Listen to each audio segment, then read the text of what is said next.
हाय दोस्तों, Aptech AD की एक और वीडियो में तुम्हारा स्वागत है। आज हम करने वाले हैं रैपिड रिकैप MMPC 010। तो सबसे पहले समझते हैं हम फंडामेंटल्स ऑफ मैनेजर इकोनॉमिक्स। इसके जो फंडामेंटल्स हैं, अगर हम नेचर एंड स्कोप की बात करें, so it connects economics with business decisions, help managers to solve problems like pricing, budgeting, demand forecasting etcetera. ये एक ऐसा ब्रिज है जो इकोनॉमिक्स और बिजनेस के डिसीजंस के बीच में लिंक करता है। इसका काम है मैनेजर को बिजनेस डिसीजन लेने में हेल्प करना, जैसे प्राइसिंग कि किस प्रोडक्ट का प्राइस कितना रखें, बजटिंग कंपनी का पैसा कहाँ कहाँ खर्च होना चाहिए, डिमांड फोरकास्टिंग फ्यूचर में डिमांड कितनी होगी, और कॉस्ट एनालिसिस बोले तो किस प्रोडक्ट को बनाना कितना महंगा पड़ सकता है। ओके, सो ये सारे डिसीजंस जो हैं लेने में मदद करता है हमारा मैनेजरियल इकोनॉमिक्स।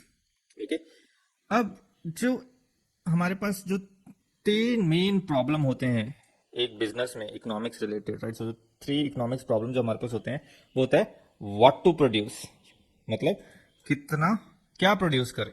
ओके, फिर हमारे पास आता है हाउ टू प्रोड्यूस, कैसे प्रोडक्ट करें, कौन सी मशीन लगाएं, मैनुअल करें या क्या करें, फॉर हुम टू प्रोड्यूस। सो अब हम बात करते हैं इकोनॉमिक्स प्रॉब्लम की। जो तीन हमारे पास सबसे बड़ी इकोनॉमिक प्रॉब्लम आती है वो होती है what to produce, how to produce and for whom to produce. Okay, what to produce company को डिसाइड करना पड़ता है वो मोबाइल फोन बनाना चाहती है या लैपटॉप। ओके, अब जिसमें ज्यादा प्रॉफिट या डिमांड हो वही प्रोडक्ट सेलेक्ट होगा। फिर आता है हमारे पास second question, how to produce, manual बना जाए या मशीन से। मैनुअल में लेबर ज्यादा है और मशीन में कॉस्ट कम हो सकती है।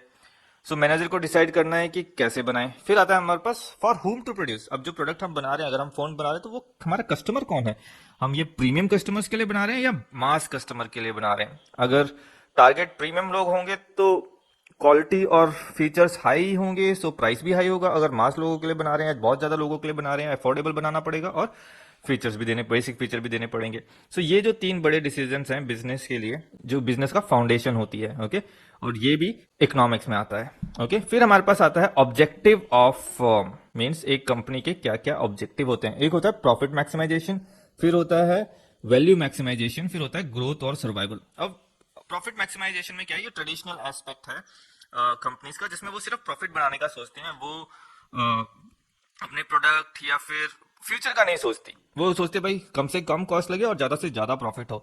वो ये नहीं देखते कि अगर खराब क्वालिटी हुआ तो हमारा नाम आगे खराब होगा, कंपनी का नाम कम होगा, ऐसा कुछ वो कोई भी ऐसी कोई चीज को वो नहीं देखती है। वो बस उनका एक ही मतलब होता है कि कैसे भी प्रॉफिट बनाया जाए। जैसे कि मैंने पहले भी तुम्हें एग्जांपल दिया हुआ है, सैनिटाइजर, कोविड के टाइम पे सैनिटाइजर्स की जो कंपनी आई थी, उनका क्या काम था कि जितना हो सके अपना प्रोडक्ट अभी के अभी बेचें। वो अपने क्वालिटी में किसी भी चीज में ध्यान नहीं दे रही थी। ओके, फिर आता है वैल्यू मैक्सिमाइजेशन, जो अभी का अप्रोच है, जिसमें जो कंपनी है वो प्रॉफिट तो बनाना चाहती है पर वो लॉन्ग टर्म देखती है कि फ्यूचर में कंपनी का वैल्यू होनी चाहिए और उसका नाम होना चाहिए। सो वो अगर प्रोडक्ट दे रही है तो वो क्वालिटी का देगी।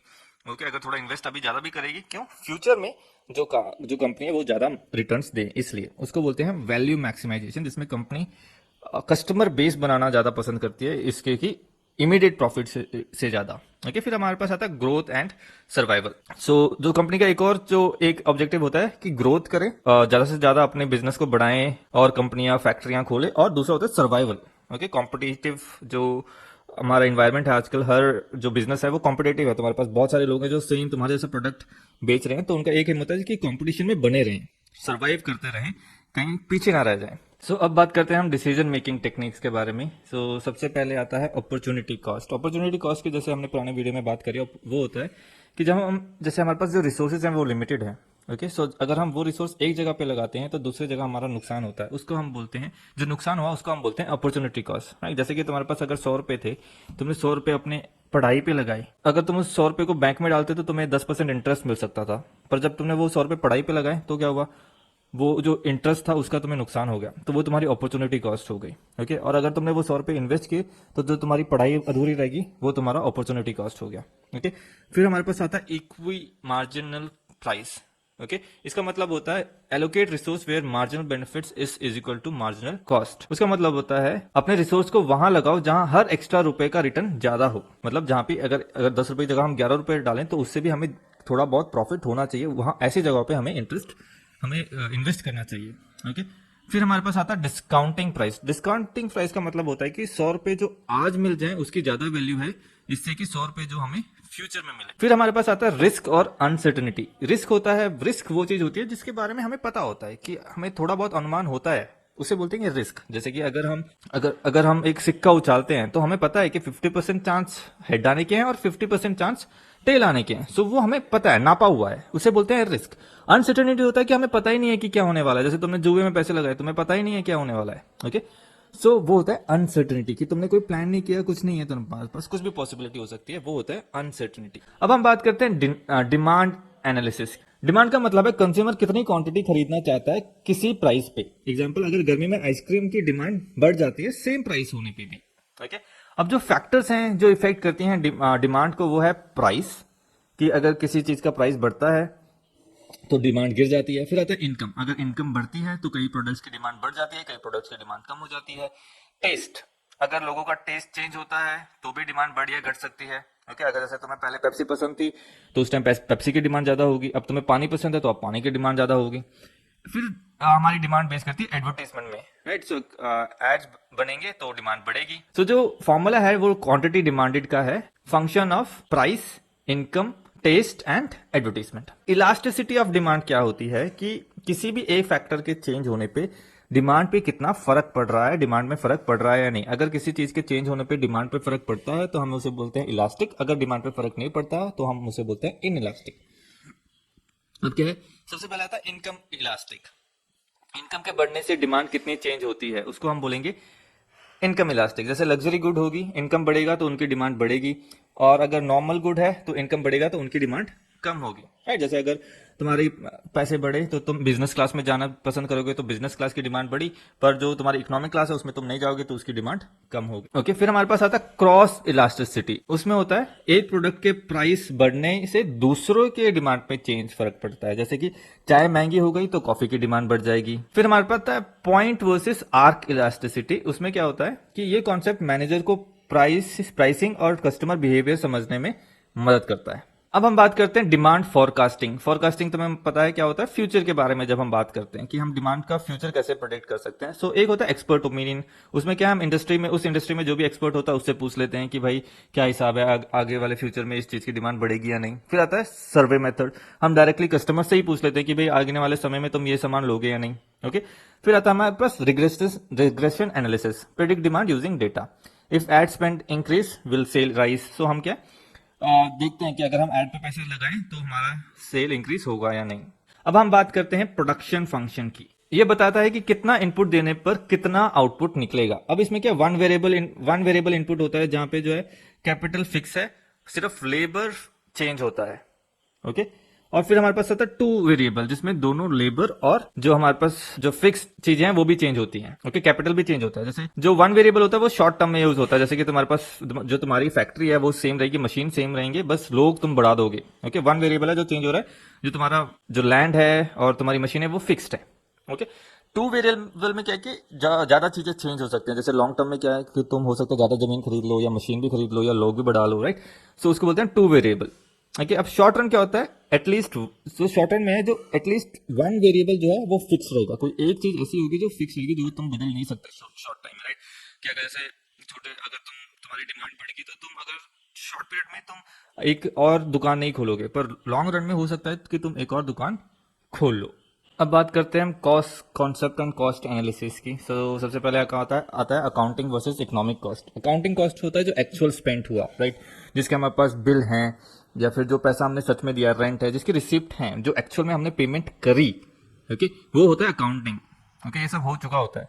और जो इकोनॉमिक होता है उसमें हम सब कुछ इंक्लूड करते हैं, जो हमारे अपॉर्चुनिटी कॉस्ट है, जो हमने मिस कर दिया।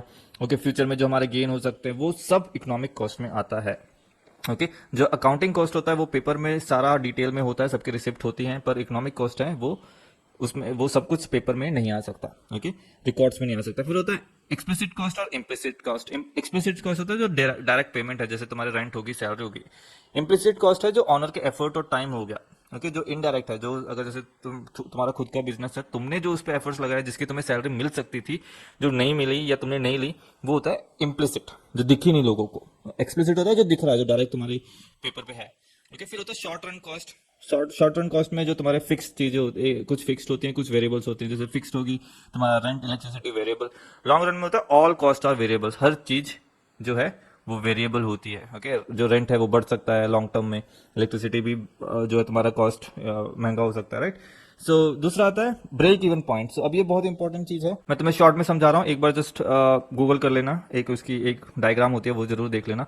सो ये एक ऐसा पॉइंट होता है जहां पे जो तुम्हारा टोटल कॉस्ट है वो टोटल रेवेन्यू जितना हो जाता है। इस ब्रेक इवन पॉइंट से जब तुम ऊपर जाते हो तो तुम प्रॉफिट कमाने लगते हो। Okay, so no profit no loss की ये एक सिचुएशन होती है जिसको हम बोलते हैं ब्रेक इवन पॉइंट। जब उसको तुम ब्रेक करते हो, आगे निकलते हो, तो तुम्हारा प्रॉफिट जनरेट होता है। इस ब्रेक इवन पॉइंट का बहुत महत्व है क्योंकि इसी के थ्रू कंपनी समझ पाती है कि एटलीस्ट हमें कितना प्रोड्यूस करना पड़ेगा, कितना चीजें बेचना पड़ेगा कि हम थोड़ा मुनाफा कमा पाए।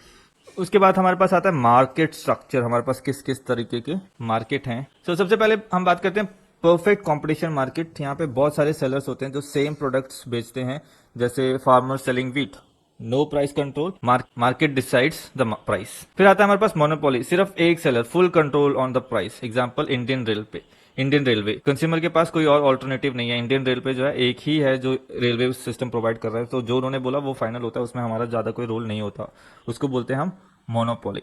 फिर हमारे पास आता है monopolistic competition, many seller, products थोड़े थोड़े डिफरेंट होते हैं, जैसे कि टूथपेस्ट, कोलगेट, ये सारी एक ही चीज बेचते हैं, बस थोड़ा थोड़ा अलग होता है। अब उसमें क्या कंपनी ब्रांडिंग और फीचर्स के थ्रू अलग दिखने की कोशिश करती है। फिर हमारे पास आता है ओलिगोपोली मार्केट।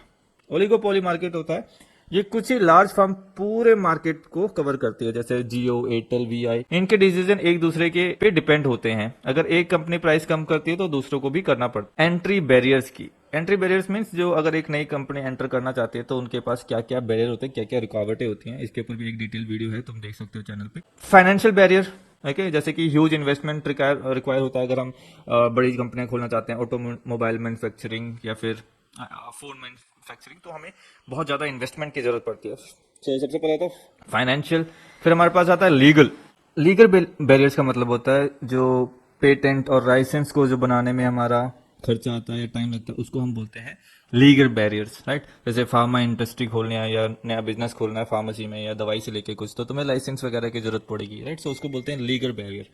फिर हमारे पास आते हैं टेक्नोलॉजिकल बैरियर, जो एडवांस टेक्नोलॉजी की जरूरत पड़े, जैसे कि अगर हमें कोई फोन की दुकान खोलनी है, राइट। सो उस सब में जो दिक्कतें हैं उसको हम बोलेंगे टेक्नोलॉजिकल बैरियर। फिर आते हैं हमारे पास ब्रांड लॉयल्टी। अब जो लॉन्ग एग्जिस्टिंग ब्रांड्स होते हैं वो इमोशनली कनेक्टेड होते हैं लोगों से, सो नए ब्रांड को ट्रस्ट करना थोड़ा मुश्किल हो जाता है, जैसे कि पार्ले जी बिस्किट हो गया या ब्रिटानिया रस्क हो गया, लोग उससे कनेक्टेड हैं। सो अगर कोई बीमार होता है तो वो इस चीज को ही लेना पसंद करेंगे किसी और नई प्रोडक्ट्स के।